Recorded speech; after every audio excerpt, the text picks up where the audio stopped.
फडणवीस केंद्रात गेल्यास बावनकुळेंकडे सूत्र येतील. शिंदे पुन्हा सीएम होणार नाही. महाजनांचा हे रेकॉर्ड खराब. स्वतः फडणवीसच बावनकुळेंची शिफारस करतील. संजय राऊतांची राजकीय भविष्यवाणी.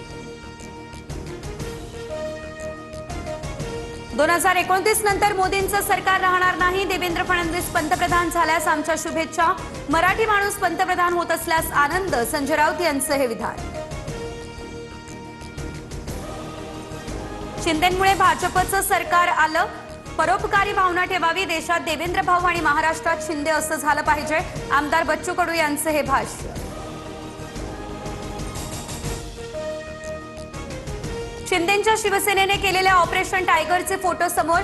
श्रीकांत शिंदे आणि प्रताप सरनाईकांनी फुटीर खासदारांना लोकसभा अध्यक्षांकडे नेलेलं. श्रीकांत शिंदे चार्टरने ओमराजे निंबाळकर यांना देखील घेऊन गेले होते.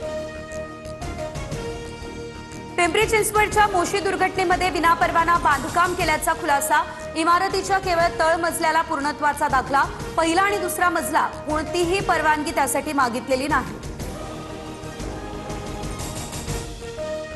पवार कुटुंबात पुन्हा सनई चौघडे वाजणार. पार्थ पवारांचा कायनात धार यांच्याशी साखरपुडा होणार. पुण्यात 29 जुलैला सोहळा पार पडेल. हिंगोली जिल्हा पुन्हा एकदा भूकंपानं हादरला तर 3.5 रिश्टर स्केल इतक्या भूकंपाची नोंद. सुदैवानं कुठली जीवितहानी झालेली नाही. संत ज्ञानेश्वर महाराज आणि संत तुकाराम महाराजांची पालखी ही पुण्यातून पंढरपूरच्या दिशेने मार्गस्थ. ज्ञानोबांच्या पालखीचा सासवडमध्ये, तुकोबांच्या पालखीचा लोणी काळभोरमध्ये मुक्काम. मुख्यमंत्री फडणवीसांकडून काल पुण्यात दोन्ही पालख्यांचं दर्शन.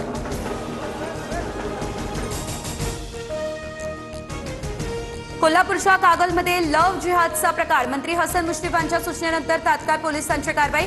संबंधित मुलींचा शोध घेत पालकांच्या ताब्यात दिलं. पळवून नेणाऱ्या मुलावर कठोर कारवाई करण्याची ग्रामस्थांची मागणी. राज्यभरात पावसाची उघडीप तर येवळा, कोल्हापूर, जळगावसह राज्यभरामध्ये ठिकठिकाणी चिंताजनक पाणीसाठा. तर कोल्हापूरमध्ये पंचगंगेच्या पाणी पातळीतही मोठी घट.